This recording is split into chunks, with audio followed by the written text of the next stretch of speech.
Au nom du Père et du Fils et du Saint-Esprit. Amen. On peut dire que c'est un gros morceau. Jean-Baptiste. On pourrait intituler ce dimanche de l'Avent le dimanche du charisme prophétique. Et ce charisme prophétique, eh bien, il vit en plénitude dans le Christ. Il est entièrement et totalement roi, prêtre et prophète. C'est l'archétype. Et aucun humain n'est digne de délier la courroie de sa sandale. Au moins, lui, Jean-Baptiste, en est conscient. C'est un signe. Le Christ, roi, prêtre et prophète, archétype, meurt sur une croix. À Jean-Baptiste, Hérode fait couper la tête. La carrière des prophètes ne s'annonce pas vraiment attirante. L'appel à la conversion fait lever des forces obscures qui se déchaînent plus ou moins suivant le degré et l'intensité de cet appel. De quoi s'agit-il? Il s'agit d'empêcher à tout prix l'éveil des consciences. Ce n'est pas quelque chose de passif, c'est une action. Mais la poussée en nous, cette poussée prophétique, puisque nous sommes baptisés, rois, prêtres et prophètes, cette poussée prophétique est irrésistible, à l'image de Jean-Baptiste, qui est le sommet. À travers les épreuves, à travers les résistances, à travers les souffrances, à travers la maladie, nous sommes éveillés à cette profondeur, à cette image divine en nous. L'appel prophétique résonne en nous, vrai.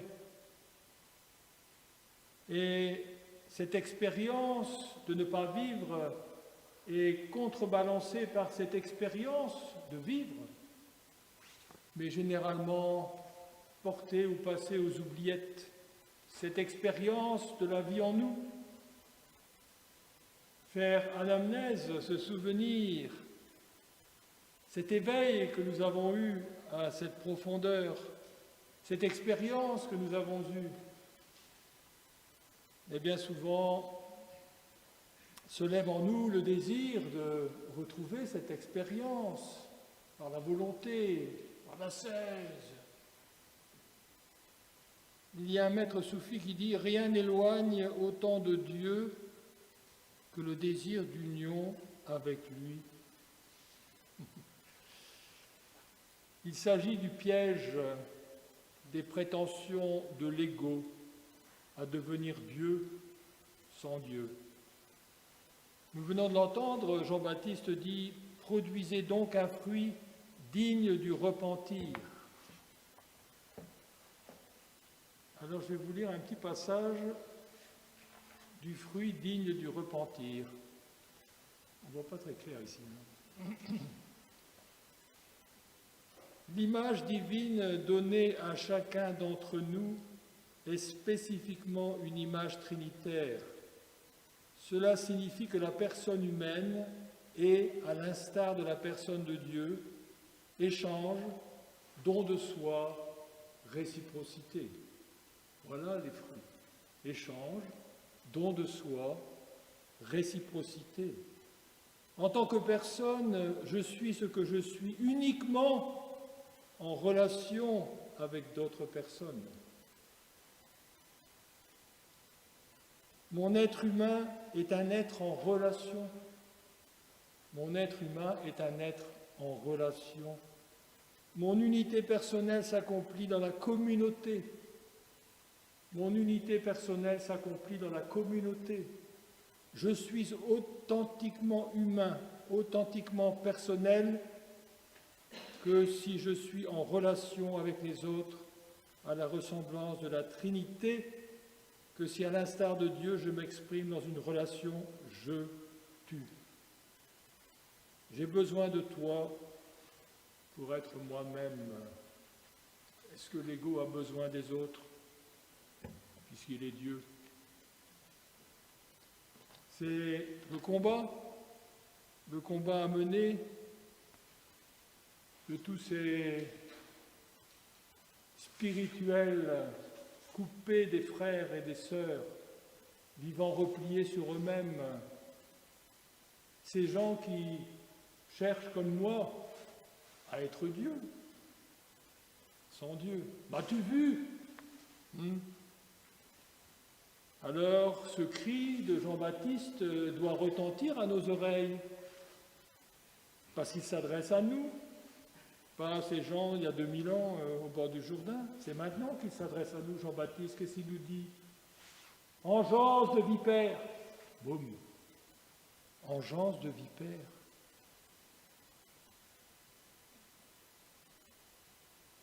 Il faut laisser résonner ça. Pourquoi? Parce que tu cherches à te saisir du divin au lieu de te laisser saisir par lui. Le prophète est saisi dans son mandat céleste par la main divine qui le verticalise et lui donne sa structure pour mener le bon combat. Aujourd'hui, nous avons, je pense que c'est le seul dimanche dans l'Avent où il n'y a pas Isaïe. Vous avez entendu, c'est Jérémie. Oui, vous avez entendu. Peut-être pas, mais c'était le Jérémie, la première lecture, c'est Jérémie, le prophète. En hébreu, c'est Irma Yahou. Ça veut dire que Dieu se lève. Le prophète, c'est que Dieu se lève. Et il y a les énergies dans son nom, les énergies du tétragramme Yod et Vav. Jérémie est habité, comme nous, par le saint nom. Et malgré les doutes, malgré les tourments, malgré la détresse, malgré les angoisses, tout est dominé envers et contre tout par une indéracinable confiance en Dieu, Yod et Vav. Il est donc le prophète, l'homme debout. Dans son nom d'ailleurs, en hébreu, son nom se termine par la lettre Vav, qui symbolise cette colonne vertébrale, posée, enracinée dans sa terre, dans son centre.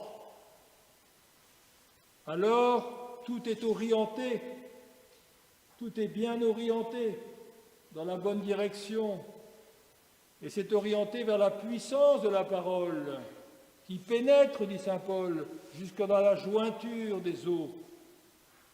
C'est la voix, oui, qui crie. Mais crier, c'est pas hurler. Crier, ça vient du ventre, ça vient du centre, c'est le kiaï, pour réveiller, pour mettre debout.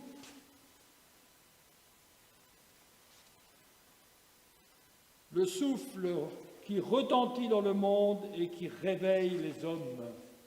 Ce souffle nous habite, il est en nous. La vie nouvelle est possible, mes chers amis. Malgré tout, malgré les épreuves, malgré les souffrances, malgré la maladie, malgré tout ce qui nous accable, la vie nouvelle est possible. C'est l'heure, crie Yohanna, c'est l'heure. Cette annonce se réalise aujourd'hui. Et saint Paul dit, être en Jésus-Christ, voilà la réalisation. Et Jean-Baptiste nous montre le chemin de l'homme debout, le chemin de l'homme éveillé, qui s'éveille à cette présence. La loi du souffle nous habite et nous affranchit, dit saint Paul, de la loi du péché et de la mort. Que la justice de la loi divine soit accomplie par le Christ en nous tous. Alors le prophète que vous êtes, que je suis, que nous sommes, est celui qui incarne cette annonce de ce qui est, ici et maintenant. Le prophète, c'est celui qui voit à travers les apparences, parce que son regard ne vient pas de devant, il vient du cœur, du bas, et il voit. Et que voit-il? Il voit l'énergie, il voit la présence, il voit la lumière dans la forme qui passe, Yeshua. Voici l'agneau de Dieu. Que voit-il, Jean-Baptiste? Est-ce qu'il voit ce que voient les disciples à côté? Non. Il est en extase. Il a un samadhi. D'un seul coup, il reconnaît la présence du Christ, qu'il connaît sans doute, mais d'une manière totalement différente. Totalement différente. Il est dans cet éblouissement devant cette beauté de Yeshua qui passe devant lui, l'agneau de Dieu. Et les disciples n'ont pas besoin d'explication, vous avez remarqué. Ils ont compris ce qui se passe chez Jean-Baptiste. Sans un mot, ils suivent Jésus. Au Seigneur soit la gloire, la puissance et l'honneur dans tous les siècles des siècles.